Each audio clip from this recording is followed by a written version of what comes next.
Olá, sextos anos. Devido à pandemia que a gente está tendo, então, a escola propôs aos professores estarem fazendo vídeos aulas para a gente conversar sobre a matéria. Então aqui vai ser uma revisão de toda a temática, de todas as aulas que a gente viu até agora. Inclusive a matéria da prova está aqui. Eu vou falar um pouco, adiantar um pouco a matéria que a gente vai ver, porque a gente começou a falar isso em sala de aula, mas aqui, por enquanto, só revisão.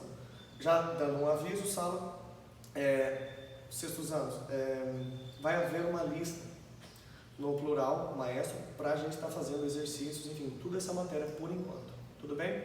Então vamos lá. Lembrando, a gente viu no início do ano sobre a história, a importância de estudar essa matéria.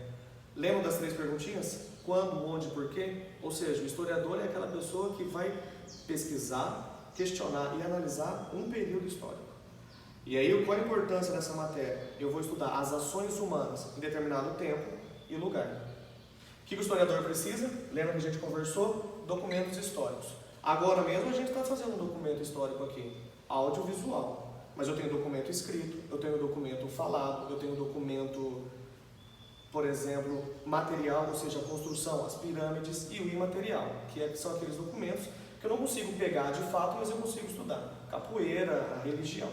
Tudo certo? Então, documentos históricos. A importância do historiador. Lembra aquele primeiro capítulo que tem uma brincadeira entre o historiador, o arqueólogo e o detetive? É isso. Eu pesquiso, eu questiono. Por que eles faziam isso? Qual é essa ação?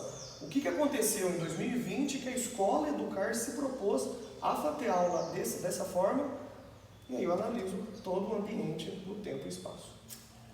A importância dos documentos históricos são: eu estudo aquela sociedade, para a gente evitar o etnocentrismo. Ou seja, eu não posso classificar uma sociedade como superior e outra inferior. Os africanos não tinham tantos livros, eles não escreviam tanto. Mas eles são um povo que tem muita cultura, religião e outras formas de deixarem documentos históricos. Então, o etnocentrismo, eu não posso considerar uma cultura, um grupo superior ao outro. Tudo bem? Então vamos lá. Estudamos também a pré-história, começamos a conversar sobre a pré-história. O que é pré-história? Lembra que o tio Carlos colocou a linha do tempo da história, como se fosse temporada da Netflix? Essa é a primeira temporada. Até o 9º ano vocês vão ver as 5 temporadas. A pré-história, a história antiga, medieval, moderna e contemporânea. Então, na primeira, eu tenho uma divisão entre o período paleolítico e neolítico. O paleolítico é aquela pedra lascada. O ser humano não tem habilidade ainda, o hominídeo, de construir seus objetos. Ele vive quase igual um macaco.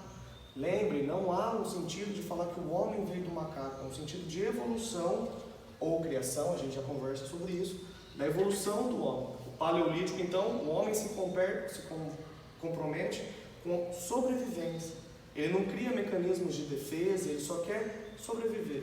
Já no neolítico, esse prefixo aqui significa novo, é um novo tempo, uma nova proposta de ser humano. Ele cria objetos, ele cria mecanismos de defesa, ele cria moradias, ou seja, totalmente diferente do paleolítico. Essa é a pré-história. A gente viu isso em sala e também chegamos no processo de hominização. Quando a gente fala desse processo de hominização, que vem aquela piada, o ser humano veio do macaco, se originou no macaco. Não necessariamente, gente. O que a gente tem?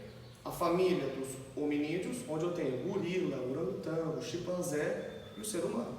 Esse ser humano, no início, ele apresenta características que lembram o macaco. Não é o macaco.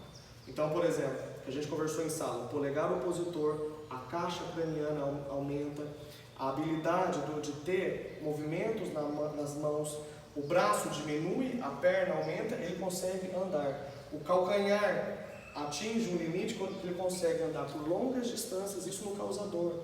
Então, essa é a evolução.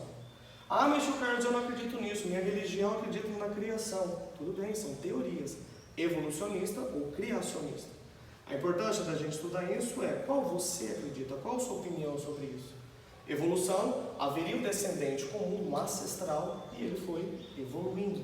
A criação, não. Eu acredito na participação divina, ou seja, ou Deus criou, ou houve alguma participação divina na criação do homem. São teorias, gente. Tudo bem? Tempo cronológico e tempo histórico. Gente, vocês erraram muito isso na prova. Tempo cronológico é o tempo que a gente está tendo hoje. Dia, semana, mês, os anos, tudo acontecendo. A Lua, a Terra girando em torno do Sol, O tempo histórico é como cada sociedade adquire o seu calendário.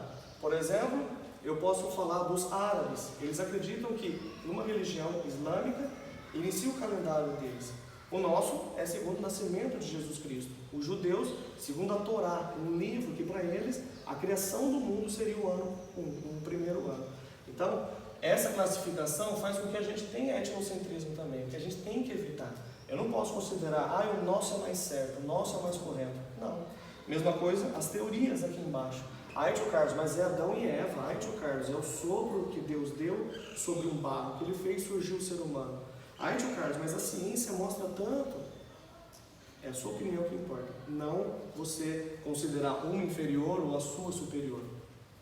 Por enquanto é isso. Na próxima aula, o que a gente vai ver? Vamos terminar de fazer os exercícios de hominização e já vamos falar das primeiras sociedades ali na África, o continente considerado o berço da humanidade, onde teríamos então todo esse processo de evolução humana e expansão em sociedades, grupos bem identificados.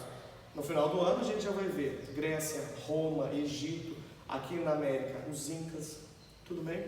Por enquanto é isso. Não deixem de fazer os exercícios que o tio Carlos vai mandar até o final dessa semana. E boa revisão, bons estudos e até mais.